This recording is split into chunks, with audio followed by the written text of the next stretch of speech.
ஆரோக்கியமான குடல், ஆனந்தமான வாழ்வு. திருச்சியில் அதிநவீன வசதிகளுடன் இயங்கி வரும் டாக்டர் கண்ணன்ஸ் கேஸ்ட்ரோமேட் மருத்துவமனை, திண்டுக்கல் மெயின் ரோட், திருச்சி. உங்கள் செரிமான மண்டல பிரச்சனை அனைத்திற்கும் சிகிச்சை அளிக்கப்படும். மோடி இப்ப சிலிண்டரே இல்லாம ஆக்கினாலும் ஆக்கிடுவாரு. மண்ணெண்ணெய்க்கு நம்மளால அலைய முடியாது. அதனால எலக்ட்ரிக் அடுப்பு ஒண்ணு எடுத்து வச்சிருக்கேன். 4 சேர்ந்து 7,900 ரூபாய் தான் வருது. வந்து ஜூன் மாசம் வாங்கிக்கிறேன், எடுத்து வச்சிரியா அப்படின்னு சொல்லிட்டு வந்திருக்கேன் அப்படின்னு அந்த அக்கா சொல்லுச்சு. இன்னும் தேர்தலே முடியலையுமா, யாரு முதலமைச்சர் யாரு சட்டமன்ற உறுப்பினர்னு இன்னும் முடிவாகலையே, அதுக்குள்ள எப்படி எடுத்து வச்சீங்கன்னு கேட்டதுக்கு அந்த அம்மா 8,000 ரூபாய் கூப்பன் எங்களுக்கு கிடைக்கும், 4 பொருளையும் நாங்க வாங்குவோம் அப்படின்னு இன்னைக்கு நம்பிக்கையோட நம்ம சகோதரிகள் இருப்பதற்கு காரணம். எப்படிமா அப்படி நம்பிக்கை வந்துச்சு அவர் மேல கேட்டேன்.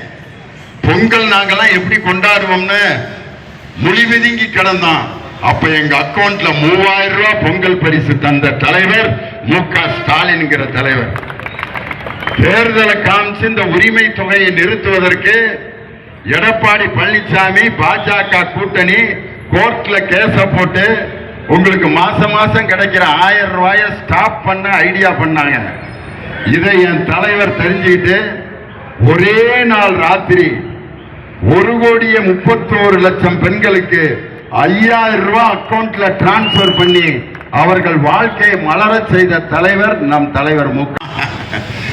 ஆட்சியில 4.5 வருஷம் இருந்தீங்களே, 500 ரூபாய் கொடுத்துருக்கலாம்ல சாமி.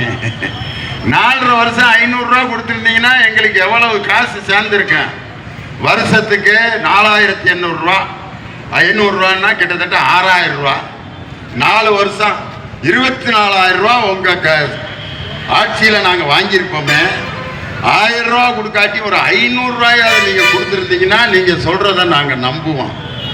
அவர் சொல்றாரு, நான் சாதாரண பகுதி செயலாளராக இருந்து முதலமைச்சரா வந்தேன் ஒரு கிராமத்துல இருந்துன்னார். எப்படி வந்தாருங்கிறதுக்கு நான் அவர் ஊர்லயே நான் இந்த படத்தை காட்டுறேன். ஐயா தேடிக்கிட்டு இருக்காரு பாருங்க. விவசாயி உரத்தை தேடிக்கிட்டு இருக்காரா, இல்ல கலக்கொத்தை தேடிக்கிட்டு இருக்காரா, இல்ல ஏர் கலப்பைய தேடிக்கிட்டு இருக்காரா, இல்ல விவசாயிகளுக்கு விதை கொடுக்கறதுக்கு விதை தேடிக்கிட்டு இருக்காரா, ஒரு அம்மாவின் கால்களை பிடிக்கிறதுக்கு நாற்காலியில கேப்பு தேடிக்கிட்டு இருக்காரு. நான் இதுல நாங்க இதை சொன்னதுக்கு ஆசீர்வாதம் வாங்குறது தப்பா அப்படின்னு கேட்கிறாரு. ஆசீர்வாதம் வாங்குறது யாராவது தப்புன்னு சொல்லுவோமா? நான் எங்க அம்மாட்ட ஆசீர்வாதம் வாங்கிட்டு தான் எல்லா மேடைக்கும் போவேன். இப்ப பிரச்சாரத்துக்கு வர்றப்ப கூட எங்க அம்மாட்ட திண்டுக்கல்ல போய் ஆசீர்வாதம் வாங்கி வருங்கால முதல்வர் தலைவர் ஸ்டாலினை முதல்வர் ஆக்குறதுக்கு பிரச்சாரத்துக்கு போறேன், ஆசீர்வாதம் பண்ணுங்கம்மா. 10 வருஷத்துக்கு முன்னாடி எங்க அம்மாட்ட ஆசீர்வாதம் வாங்கினேன், கல்யாணத்தன்னைக்கு எங்க அம்மாட்ட ஆசீர்வாதம் வாங்கினேன், இனிமேலும் வாங்குவேன். ஆனா நீங்க சசிகலா அம்மாட்ட ஆசீர்வாதம் வாங்கினேன்னு சொல்றீங்களே, இப்ப போய் வாங்கிருக்கலாம்ல. அப்படித்தானே வாங்கினேன். நான் எங்க அம்மாட்ட கல்யாணத்தப்ப வாங்கினேன், இப்பயும் வாங்குறேன். நீங்க இப்ப போய் ஏன் வாங்கல? அதத்தான் இப்ப நான் அவர்கிட்ட கேட்கிறேன். இன்னொன்னு சொல்றாரு, நான் திறமையானவன் அதனாலதான் முதலமைச்சர் ஆனேன்னு. ஜெயலலிதா அம்மா சிறைக்கு போனாங்க. முதலமைச்சராக இருக்கிற நேரத்தில் அவர் மேல வழக்கு வந்து பெங்களூர் சிறைக்கு போறப்ப யார முதலமைச்சர் ஆக்கணும்னு அந்த அம்மா நினைச்சாங்க. நீங்க திறமையானவரா இருந்தா உங்களை தானே முதலமைச்சர் ஆக்கிட்டு போயிருக்கணும். யார முதலமைச்சர் ஆக்குனாங்க? இன்னைக்கு நம்ம கட்சியில போடி தொகுதியில உதயசூரியன் சின்னத்தில் நிற்கிற அண்ணன் ஓ பன்னீர்செல்வத்தை தான் 3 தடவை ஜெயலலிதா அம்மா முதலமைச்சர் ஆக்கினாங்க. உங்களை ஏன் ஆக்கல கேட்கிறேன். அதைத்தான் கேட்கிறேன். 4.5 வருஷம் பொற்கால ஆட்சி நாங்கள் தந்தோம். அம்மா மினி கிளினிக் கட்டினார்.